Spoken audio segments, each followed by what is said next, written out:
All right, well, again, congratulations to everyone. And I now have the pleasure of introducing tonight's speaker, Phil Zuckerman, who is the author of several books, including What It Means to Be Moral, The Non-Religious, Living the Secular Life, Faith No More, and Society Without God. He is also the editor of several volumes, including the Oxford Handbook of Secularism and the Social Theory of W.E.B. Du Bois.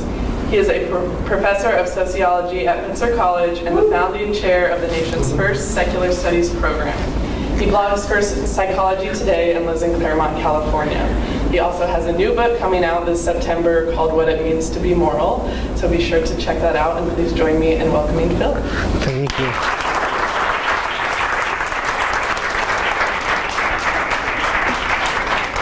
Thank you so much. Man.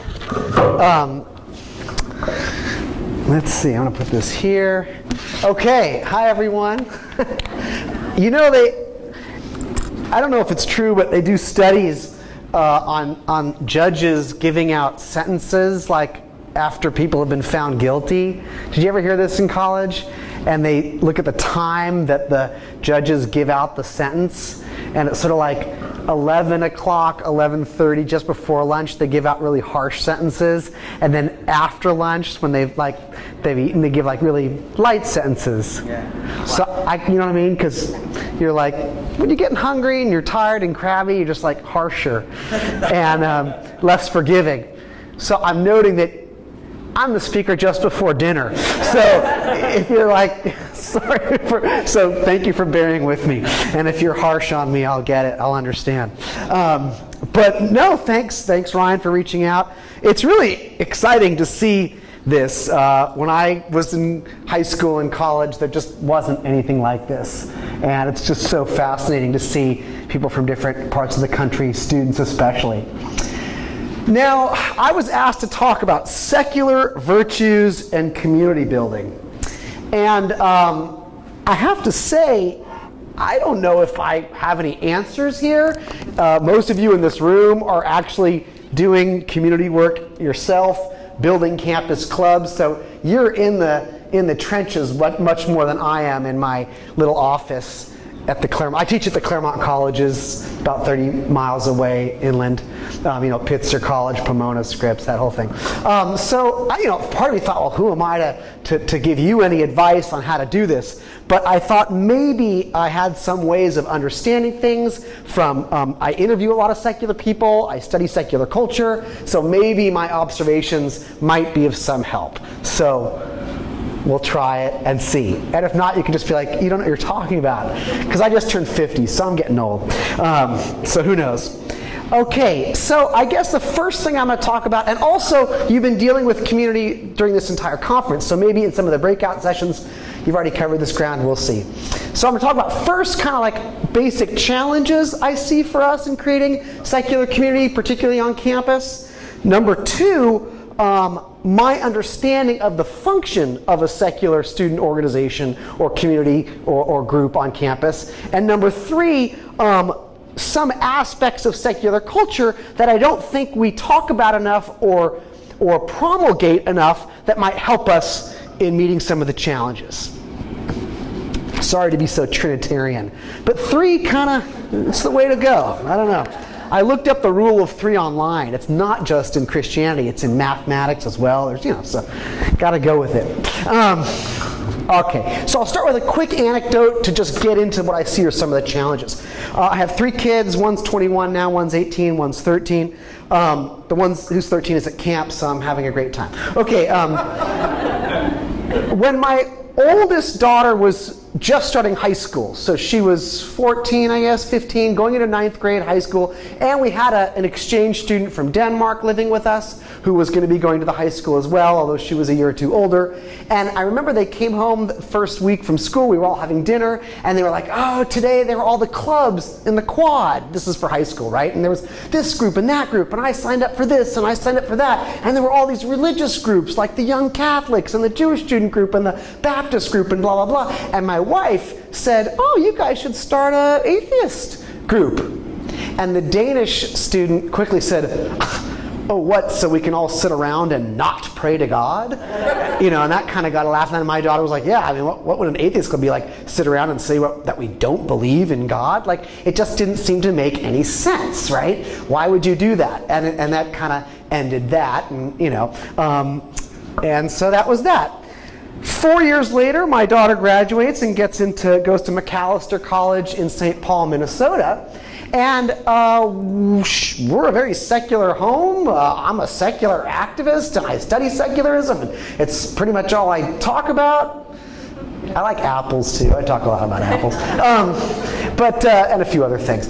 So she grew up in a very secular environment, hearing me and my wife talk about secularism a lot, but we're also ethnically or culturally Jewish, so we do some Jewish holidays and do some Jewish communal things. We're not part of a synagogue or whatnot. So she gets to McAllister, doesn't know anybody, and what does she find out right away? She learns that there's a Jewish group on campus. She kind of gravitates to them, and boom, Friday night Shabbat services. There's a local rabbi, a campus rabbi. They're singing songs. They're, eating Shabbat food and lighting candles. And she had instant community out there in Minnesota, right? Which is pretty far from Claremont, California. And so she suddenly got really into that group. Now, there was no, I don't think so, any equivalent to the Secular Student Alliance on campus, right? But even if there had been, I'm not so sure she would have been drawn to that, even though she's an atheist.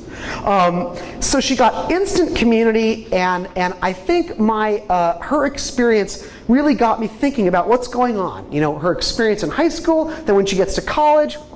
So, you ask these questions, which we all ask, right? How do you organize community around a lack of faith?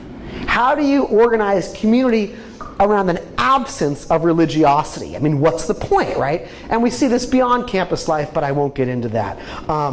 So it made me, but the secular groups are burgeoning. They're exploding all over. We know the growth of SSA affiliates is huge, and some of you have smaller groups now, some of you bigger, some of you are going strong, but they're out there now.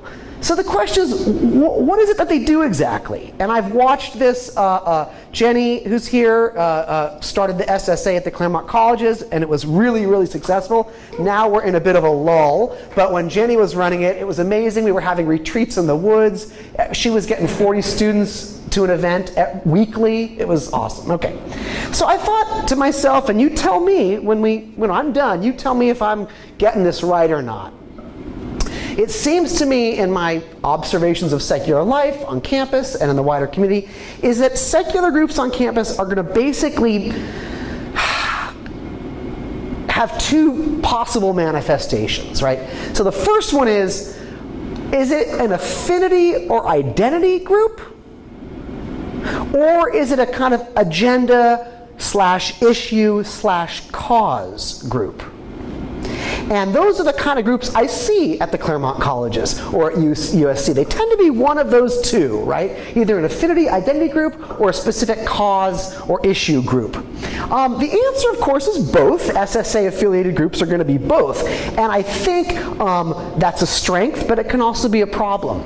So that's what I want to talk about. So let's talk about an agenda or issue group. Yes, we've got the issue of separation of church and state. Absolutely. But most of us think beyond that, and we're looking at the world and we think about current issues of social justice. So we think about, Black Lives Matter, or reproductive rights, or the environment, or women's rights, or LGBTQ rights, or Palestinian rights, or Tibetan rights, or Uyghur rights. I don't know how to pronounce it. And so on and so forth. And so we want to get involved in that. The problem there is, well, why not then just join the Black Lives Matter group on campus, right? Why not just join the environmental protection group on campus? Why not just join the LGBTQ group? I mean, there's already going to be groups for the Palestinian rights groups. I guess Tibetans don't really ever get any groups on campus. I don't know why. What Israel's trying to do to Palestine, China already did to Tibet. No one seems to care. Anyway, okay, but you could just join those groups. Like, why do it as an SSA group if you can just... So that's one problem. Now, and we'll come back to this. As an affinity or identity group, I think we do a lot... It's more clear. Aha. We are people that have this aspect to our identity of being humanists, of being non-religious, free thinkers, skeptics, maybe even being anti-religious, and we want to associate with people like that. We just share that in common.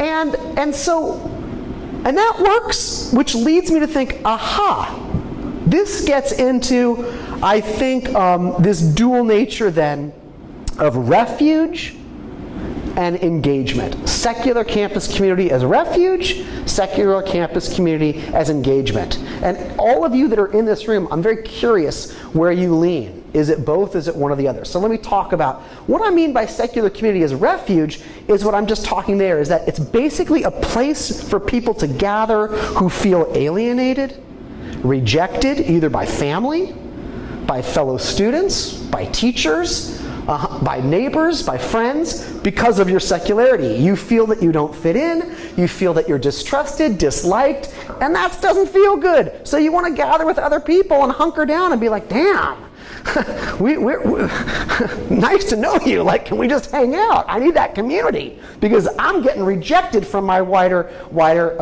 community. And then, of course, as I talked about secular community as engagement, promoting secular values, or developing projects, or campaigns, or having a cause. Okay, so let's talk about refuge.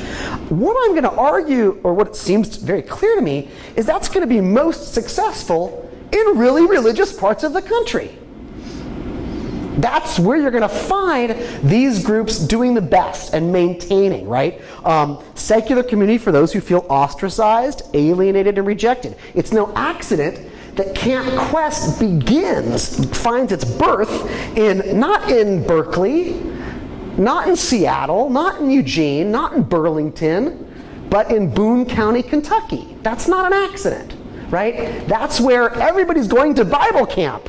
So someone has to say, well, what about us? Where are we going to send our kids? Or I don't want my kid. I don't want Joey's going to Bible camp and Jane's going to Bible camp. What about us? So we got to create an alternative in the face of that religious hegemony. I remember interviewing the founding members of the atheist and agnostic group in the U.S. Naval Academy in Annapolis, Maryland. And they told this story. I went out for beers with these guys, and they were like talking about how when they got there, they're called plebeians. Fun fact, when you join the Naval Academy. I didn't know that. And when they got there on the first day, there was this big orientation or assembly in the hallway, welcoming them to the Naval Academy, congratulations, blah, blah, blah. You've made it to the fighting on the seas or whatever. And you get to kill lots of people. And so,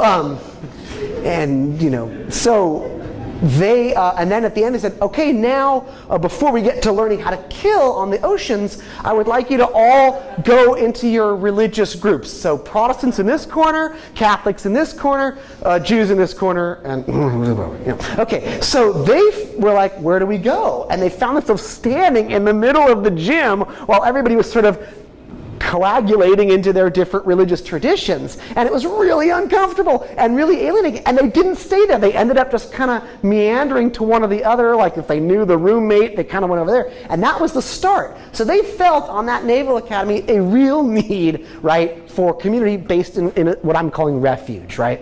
So that makes sense, and I think that will always exist to fulfill that need. Wherever religiosity is strong and pervasive, some of us are going to want to find community just solely based on being different, being misunderstood, or worse. Okay, got that. But now let's talk about, for some of us, that's not enough.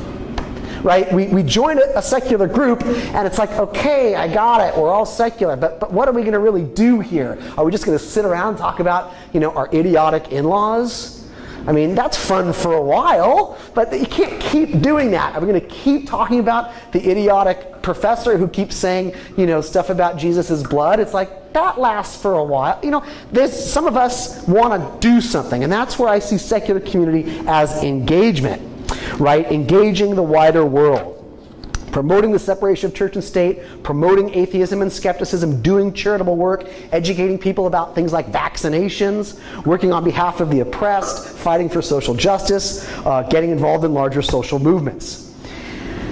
But as I said, this has some problems, right? Why not just join that other group? And why be part of how can I say this? how do we articulate the SSA so we're not just latching on to something? We're not just piggybacking, right?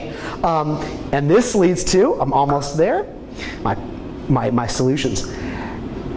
We have to step back and say, what does it even mean to be secular?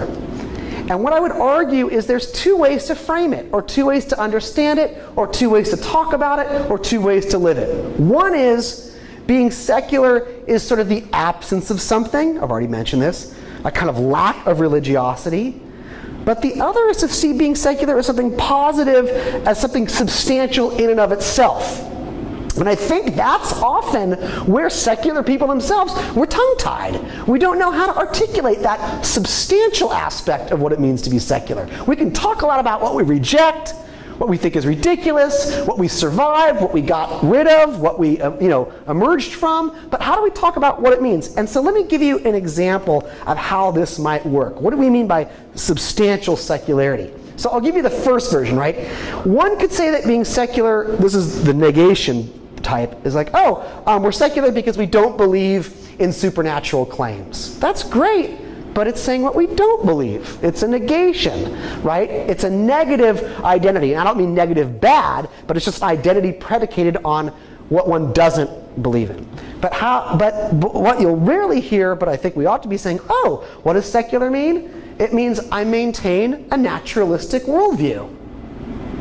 Boom, that's something positive. And I don't mean positive in like, yay, good, but it's saying what I do believe in. I believe in that all the world is natural, and it's only natural processes. And if we want to understand the world, we have to understand natural processes. That's my worldview. It's naturalistic. Aha. Now it's saying something that we do believe in. It's substantial, not just negative or an absence of something. So what I have found in studying secularity and in interviewing lots and lots of people for many years about their secular identity is that secular people actually articulate a lot of these substantial pillars or tenets or virtues. We just don't think about it as much. And I often sometimes feel like I'm holding a mirror to secular culture and saying, look, you actually posit these things, you live by these things, you just don't think about it so much because you're not going to Sunday school being taught these fairy tales about these 10 commandments or whatnot. And I feel like if we could articulate these secular virtues more clearly, that could help undergird our secular community. So that's where I'm going to try to go with this before opening it up for questions. Okay, what am I saying? I call them the secular 7 because 2 S's sounds cool. And these are principles, ideals,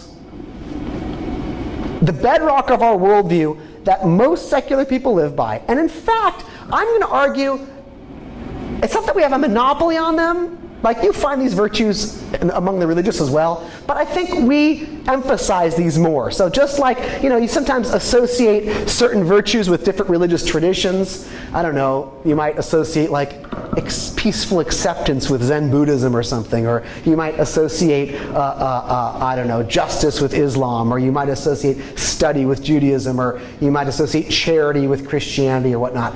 I think we have secular virtues as well that people aren't associating, but they ought to because they're in abundance. So I'm going to go through these 7 really quickly. The first one, good old free thought, free thinking. This is articulated again and again and again. When I interview secular parents, they talk about, I want my children to be able to think anything, question anything, learn about anything.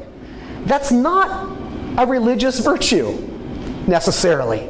I remember my first girlfriend was the daughter of a evangelical pastor, and he was actually a really nice, sweet man. But I remember we were in the car, and I met this young woman, Michelle, in French class. That's how we got to know each other. And so we were in her mom's car. She was driving us to the mall, and we were reading The Stranger by Albert Camus in the French class. So we're in the back seat, and the mom says, "Oh, how's French going?" And we're like, "Great." And I kind of was like, "We're reading The Stranger by Albert Camus," or I think I said Albert Camus. No. And she stopped and was like, oh, that's not good. She said to her daughter, "I don't want you reading that." That's not what we believe, right? And I was like, wow, a mom telling her daughter not to read a book in high school? Like, what kind of planet are we on, right? So free thinking, and that's just an anecdote, but there's actually data. So free thought is not just an ideal we aspire to. We have social psychological data showing that this is a virtue among secular people. For example, numerous studies show that secular people are score much higher on psychological measures of open-mindedness than religious people. These are just averages and correlations, but they're strong and consistent. Secular people are much less likely to feel the need to be part of a like-minded group of people. We're not into herd mentality. When parents are asked what traits or characteristics they most seek to cultivate in their children, they are much likely to put thinking for oneself as number one when they have like 20 options, right? Whereas religious parents are much more likely to select obedience to authority as a trait they would like to see in their children, right? And this is numerous studies, right, as being reaffirmed and reaffirmed. So for secular people, we champion the intellectual and moral benefits of questioning, doubting, exploring all and every sources of knowledge, the responsibility to think for oneself rather than conforming to group think or to those in positions of authority, be they parents, priests, or presidents, to do the thinking for us. And again, it's not just an ideal. We've got data to show that it's actually manifest in our community. Number two, living in reality. And again, I'm not saying that religious people don't do these things. Please don't get me wrong. I'm not trying to make an either-or thing here, but it's a spectrum, right? Living in reality. That is, you can face reality even though reality can be harsh and cruel and bitter, or you can deny it and engage in magical thinking, prayer being magical thinking par excellence. And so I would argue when it comes to living life responsively, honestly, in relationships, as a parent, as a citizen, nothing beats living in reality. I'm sorry. Like, you really wouldn't want to know if your partner was cheating on you? Like, come on. You'd rather know, wouldn't you? Even though it's going to be heartbreaking or whatever. Like, we want to know the truth always. And it does set us free, I think, said a famous prophet. Anyway, so what do we find? Magical thinking, right? The presence of magical thinking characterizes much of religious life, but its absence characterizes much of secular life. And again, we've got the data to show it. It's not just an ideal. Atheists have been found to score significantly lower than their religious peers on magical ideation scales and magical thinking scales. Atheists have been found to score significantly higher on measures of rational thinking, rational reasoning ability compared to religious people, so it's not just a stereotype. Studies looking at implicit association tests have found that secular people are significantly less superstitious than religious people, and that the former tend to be more analytical in their thinking, while the religious tend to rely more on intuition. Number three, here and nowness. We don't have a real word for it in English. I'm sure there's a word for it in German, but yeah. Anyway, I don't know, Jetztnis or Kite or I don't know. Anyway. So another difference is, right, between religious and secular people, I think there was a brave young woman who just said that she worried about the afterlife. Sorry. Yeah, I think the biggest fear would be boredom myself, but secular people don't believe, for us this is it, this is all there is, and that might be horrible, that might be great. I recommend the new book, This Life by Martin Hagland, who is the most thoughtful exploration of what eternal life might actually mean. It's not good. But for secular people, there's no heaven, there's no hell, there's no reincarnation, it's just this life. And again, so if we want to see justice, if we want to see fairness, if we want to see peace, equality, joy, that has to be manifested by us in the here and now. Number four, I'm going to go through these. Acceptance of existential mystery. So I think one of the hallmarks of secular culture is the ability to say, I don't know, to the big questions. Like, to me, like a typical putting my kids to bed at night would be like, where did people come from? Like somebody said we came from monkeys. No, us and other primates share a common ancestor from millions of years ago. Well, where did that primate species come from? Well, it evolved from an earlier life form. Well, where did that life form evolve from? Well, it evolved from an earlier life. Well, where did it all start? Someone said the Big Bang, but what was before the Big Bang? And that's where a secular parent goes, I don't know. We may never know. We do the best we can with the knowledge we can accumulate, and that's that. We don't really know. ultimately, these things. And I think that ability to say, I don't know, really is part of secular culture in a good way. Again, the studies show increased religiosity is observably correlated with increased intolerance of ambiguity, while increased secularity is correlated with greater tolerance of ambiguity. Richard Sorrento's book, The Uncertain Mind, Individual Differences in Facing the Unknown, presents empirical research showing that religious people, on average, are more likely than secular people to need a sense of certainty, and they find uncertainty distinctly unpleasant, whereas secular people seem to be okay with existential mystery and know that, and that goes with the here and nowness. Well, we don't know. Number 5, scientific empiricism. Asking questions, developing hypotheses, testing hypotheses with control groups and experimental groups, collecting data, analyzing the data, communicating the findings to others, and going back and keep doing the same thing and the same thing and the same thing. Hello? It's pretty fucking basic. It's the reason it's called the microphone. It's called like everything that any advance has ever come in the way of health, communication, transportation is through the scientific method only. It was so funny. I was invited this foundation, the Templeton Foundation, multi-billion-dollar. They fund all this like scientific, religious stuff, and they're trying to. So I was invited to come to a workshop on science and religion and how they're not really opposed. And they're like, we'll put you up at the Lowe's Hotel and pay you $1,000. I'm like, fuck yeah, Templeton, woo! So I show up and I'm at this table and they kept talking about science and religion aren't really opposed. And like after like 3 hours, I raised my hand. I'm like, what are you talking about? Like, can you give me an example of when religion like helped science? Or like, I don't mean science. Sure, scientists can be religious. No problem. That's not an issue, right? Scientists can also dance or whatever. Like, but you know, like, but when have like supernatural claims ever furthered anything in science? And they were just like, I never got invited back. But anyway. Okay, reliance upon observation, testing, generating evidence through methods that guard against bias or false conclusions, etc., is responsible for every single advancement that has improved human and animal health, improved communication trends. I've already said it. Okay, and secular people get it. So what does recent social survey data show? Strongly religious people are the most likely to be critical or suspicious of science, while secular people are the least likely to exhibit such an orientation. Secular people are more scientifically literate, possessing significantly more knowledge and understanding about well-established scientific facts.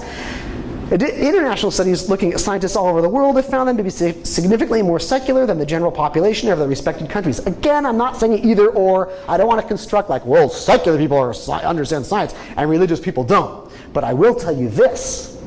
Of the religious people that embrace science, they're quite secular in their religiosity. Right? They're leaning towards the middle. They don't take the Bible literally. Everything's a metaphor. You know, it's a scale, and the more religious they are, the more distrusting they are of science, and the more open they are, the more they are leaning towards the secular. And it's not to say that secular people can't also be suspicious, superstitious, and not understand science. It's not either or, but it is a gradation, right? Number 6, cosmopolitanism. The idea that we are all one species of humans on an orb, and ultimately our communal ties are to the entire globe, and that nations are constructions that divide us, and tribalism is antithetical to global peace. Humans seem to get, secularists seem to get this. It's interesting because both religious people and secular people tell a story about our origins. For the religious, there was a God or gods like made people. So we're all God's children according to the Old Testament, the New Testament, the Quran. So in that sense, we should all be seen as brothers and sisters under God. And we have the truth, which is based in evidence that we evolved from earlier primate species. So we're all genetically linked, scientifically provable. And so what's interesting about these founding understandings of where we came from is in the social science research, actually secular people are more humanistic and cosmopolitan in their understanding of global community, whereas religion is one of the great dividers of humanity, us versus them, right? This group that you're either, if you're Jewish or not Jewish, then you can't marry this, but Protestant Catholics, they can't marry each other. You're either part of the Muslim community or you're out, you're kafir. You're either, Hindu or Buddhist or Muslim, or it's a great divider up. Even though all religions talk about the brotherhood of humanity and sisterhood, they don't actually live it to the degree that secularists who are much more cosmopolitan, and again, the research is there. Studies show that secular men and women are more likely on average to espouse a universalistic moral orientation than their more religious peers, are significantly less likely to believe that our moral considerations should be based on in-group loyalty or arbitrary shared group identity. Rates of nationalism are stronger among the religious than the secular. I find this fascinating, right? Nationalism is highly correlated with religiosity, and it's the converse with the secular. Secular people are much less nationalistic. We tend to be much less ethnocentric. We tend to be less patriotic. Just for example, 2018 Pew study in Europe.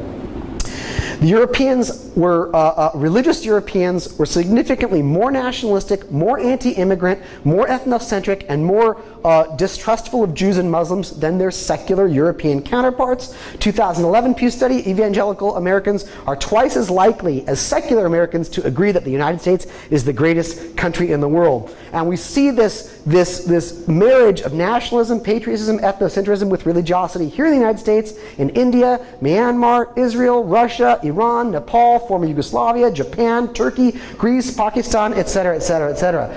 It's same with studies of racism and prejudice. The more religious people are, the higher the rates of we see racism and prejudice, and the more secular, the lower. It's not to say that there aren't secular people who are racist. Of course there are, but the degree and the numbers skew that way. For example, 2018 PRRI study asked Americans how they feel about projected demographic trends, indicating that by the year 2043, people of color will outnumber white people in the United States. Over half of white evangelicals said this would be a negative development. 39% of mainline Protestants said it would be a negative development. 32% of Catholics said it would be a negative development. But only 23% of secular people saw such a demographic shift as bad. That's still 23% too many, so that's fucked up.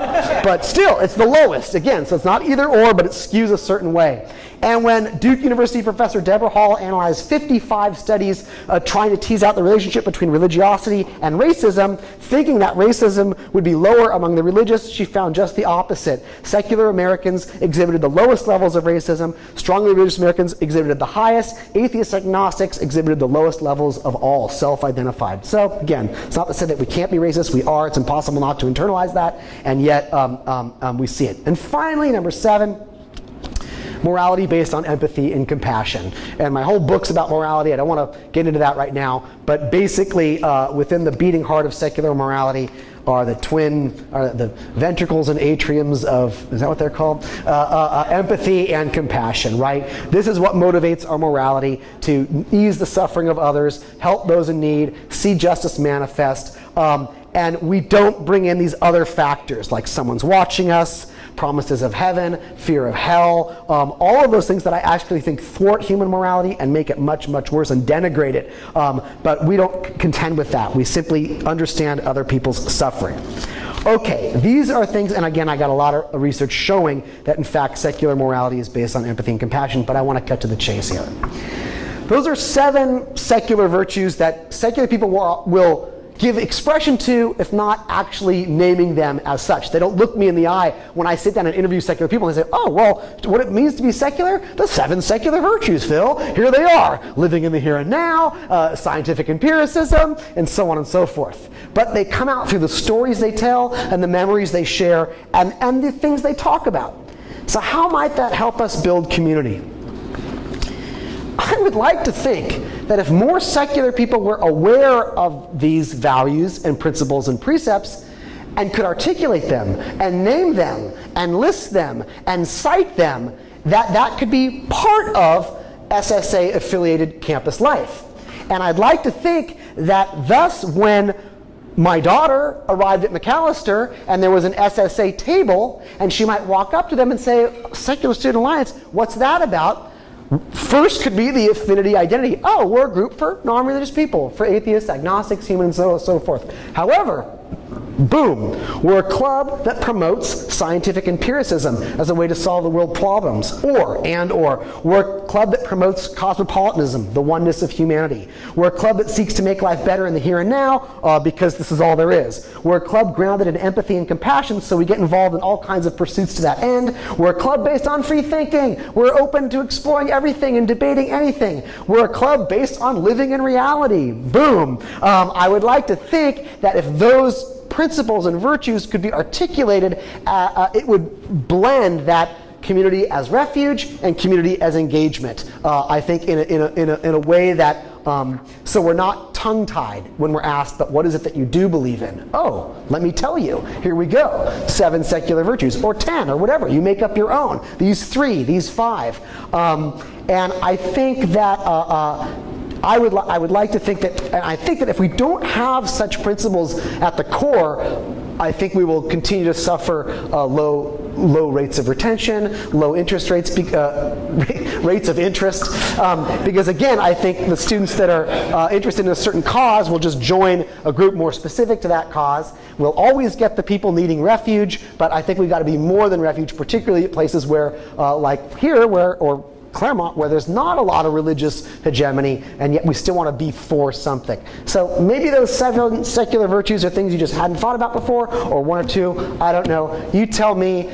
Time for questions, comments, and discussion. Sound good? All right, thank you.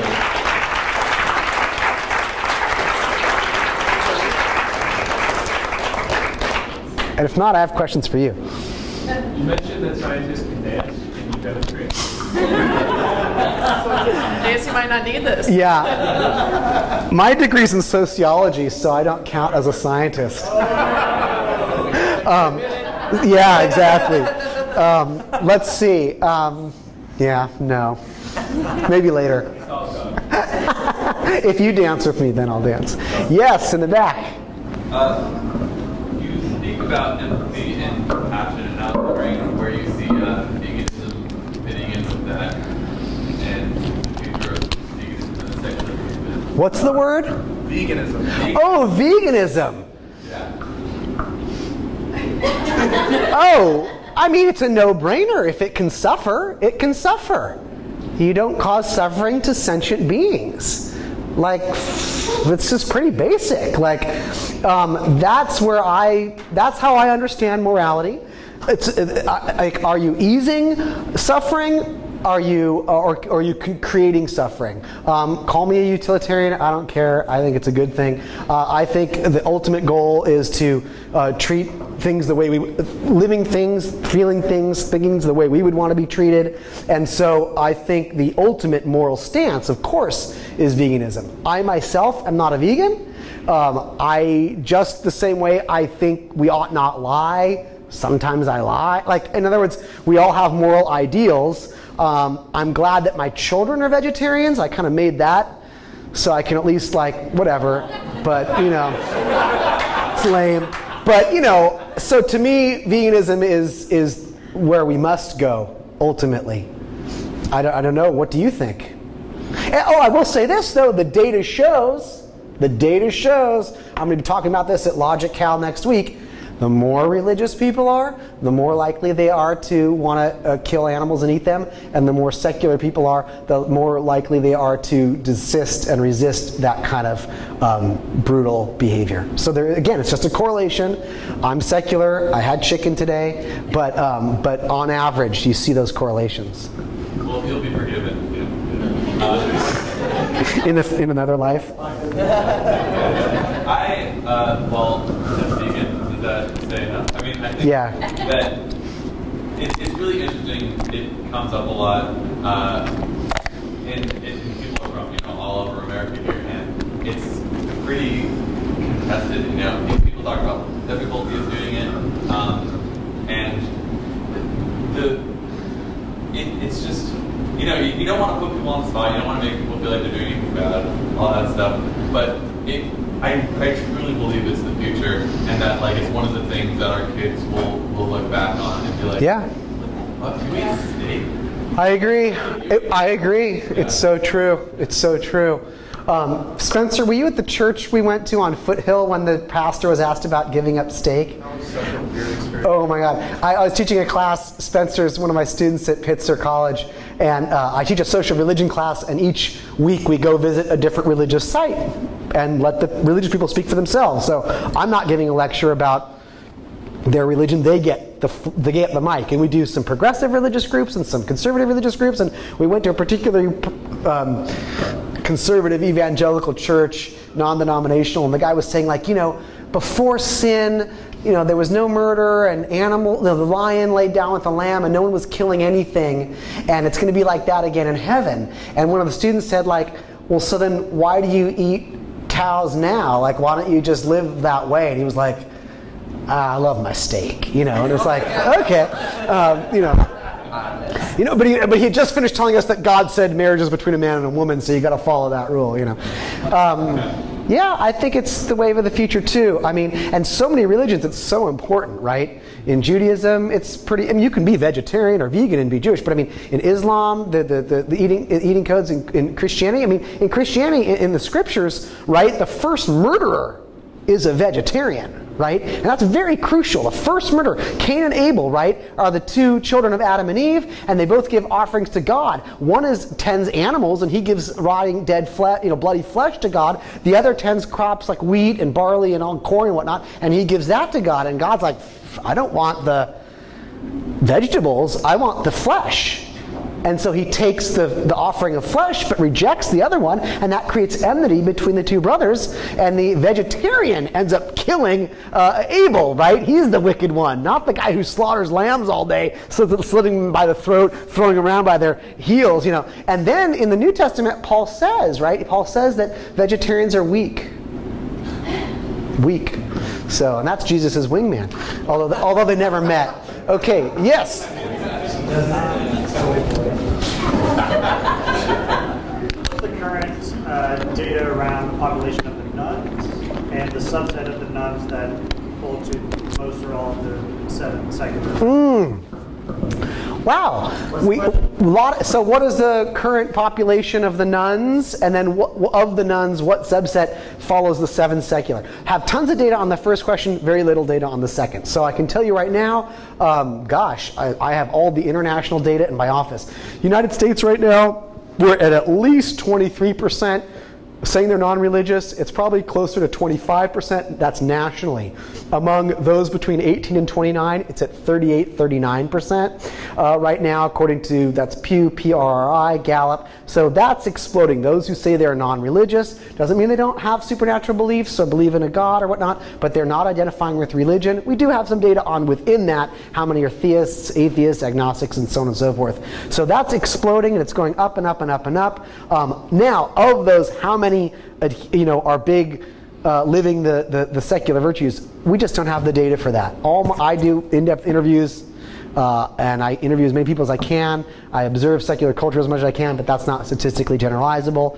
That's a great question. That's on my agenda now. Thanks a lot. Okay. Can I ask a follow-up to that? Yeah.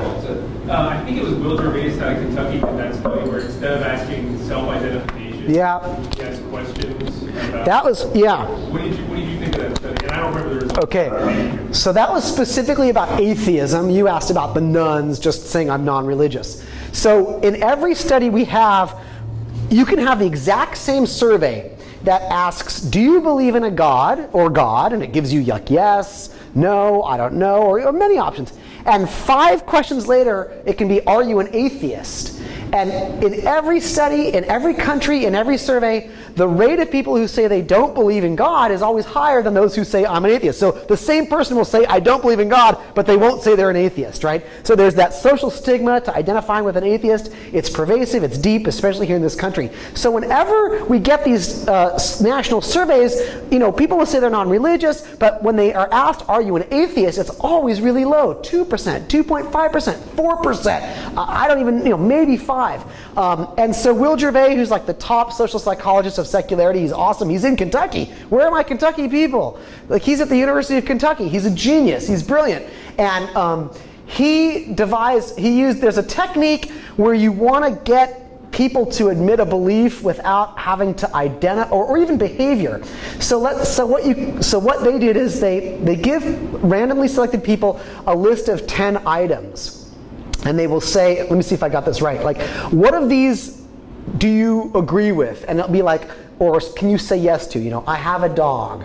I'm a vegan. I liked Yoko Ono's contributions to the White Album. You know, whatever it is, you know, and so on and so forth. And then you just ask the person, which of these are true for you? So you don't know what they're saying yes to, and then they hand you back the card, and they might say 3 out of 4. You don't know which 3 or 4, and they might say 5 or 6. So first they get a nationally representative sample, and they have 10 items like that. And if they find, on average, people say like 4 yeses to these, and you don't know which one, then they do it again, but they add one more, which is, I don't believe in God.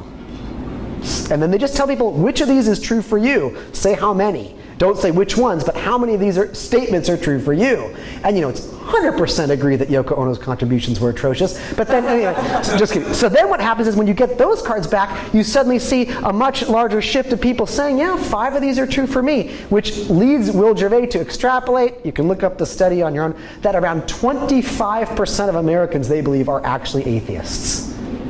Based on that, I forget the term of that kind of research, but I think that's what you're referring to. And do you think that number is accurate, or? I do, and I'll tell you why. Whenever I talk about secularity, and I give talks, you know, about my research on secular people, people will always say, or I talk about the rise of the nuns. Oh, 25% of Americans are now non-religious. Inevitably, someone will raise their hand and they'll say to me, yeah, Zuckerman, but those people that sit in the libraries, they probably still believe in God. Like, they're probably still, they don't want to identify as religious because they're mad at the Catholic Church or whatever, but they still have beliefs. And I'll say, you're absolutely right, there's a huge chunk of that. And I'll turn around and say, and of all the people that identify as religious, there's a huge chunk, bigger chunk of them who are actually not believers. They're going to church because it's what they do. They're going to church to make their spouse happy. They're going to church because they're in the choir. They're, you know, like, so I actually think it skews the other. I think just as there are some believers who identify as non-religious, I think there's a greater swath of Americans who identify as religious and are actually non-believers.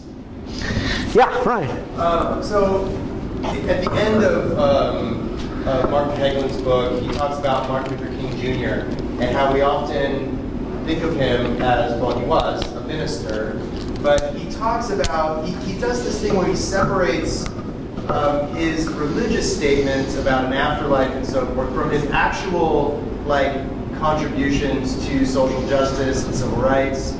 And what I got out of that was that, and my question, I guess, to you is, what is a belief if it's not manifested in your practice? So in other words, I can live my life as a secular person, and I can do all the things, like I can advocate for separation of church and state, I can do all the 7 things that you're talking about, free thinking, evidence-based research and thinking, all of that stuff, and then I can at the end of the day say, oh, and I also believe in God. And you're like, what is that? Like, is that a thing even? Does it matter? Like, so I guess I'm trying to ask you, like, of the people who claim they believe in God, do you think it even means anything? What does it mean to them? If their whole life is lived in a secular way. Right. You know what I mean? Like, I think you're talking about my first girlfriend, Michelle. yeah. I was like, huh? Like, I didn't think she believed in that stuff. She certainly didn't act that way.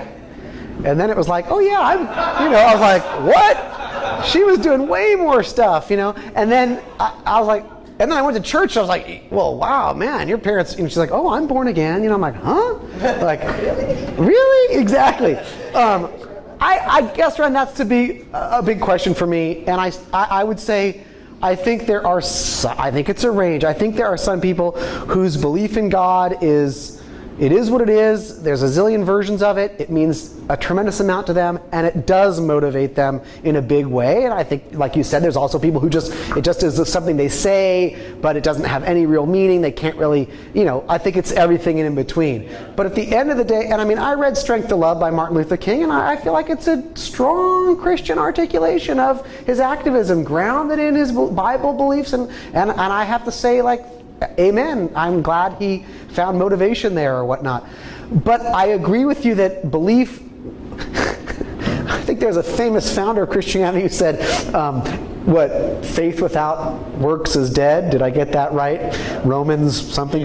James. Oh, James, that's right. When I applied for a job at Pepperdine, I had to say, like, did faith mean to me? So I just talked about the book of James. I didn't get an interview there. Anyway, but I mean, I'll just say this. I felt that way about Trump. When Trump won, and I had all these friends and family who were so pissed. They're like, oh, I can't believe it, I can't believe it, I can't believe it. And I sat back and watched, and I said, have you done anything different in your life since he won? Then I don't want to hear it.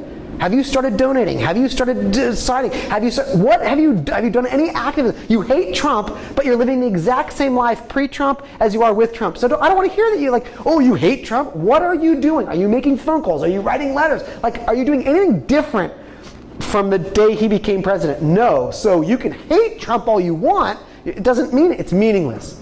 Shit. Okay. I guess one more. Time for one more? Yeah. Yes.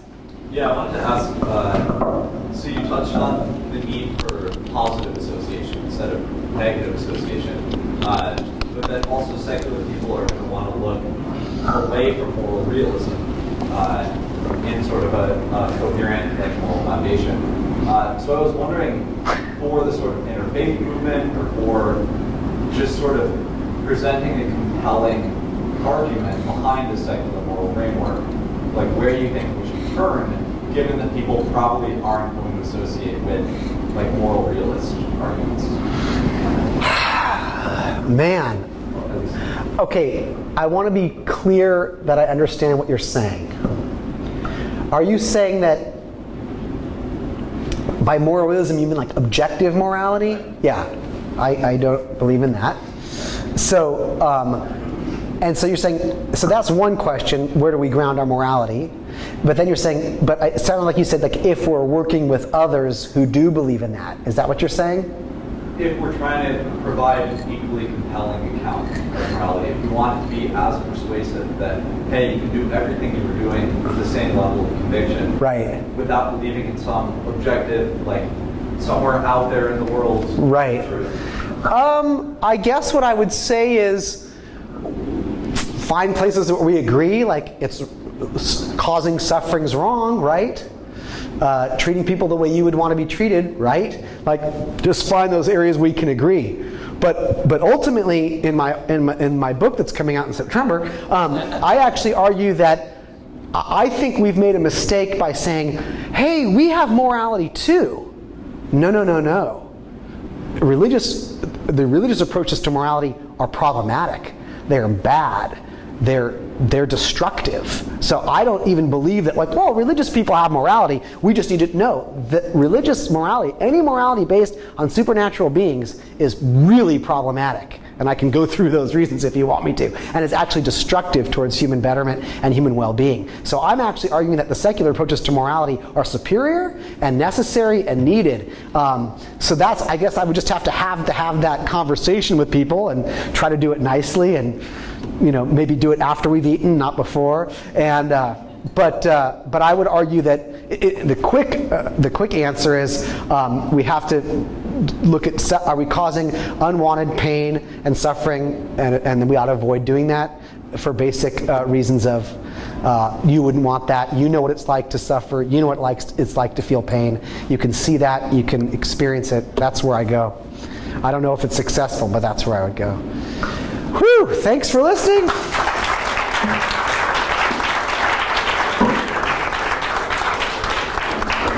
Thank you again to Phil, and congrats to our award winners tonight. Breakfast is tomorrow at 9 a.m., and I hope you all enjoy dinner and continue talking about the important topics we discussed today. So see you back here tomorrow.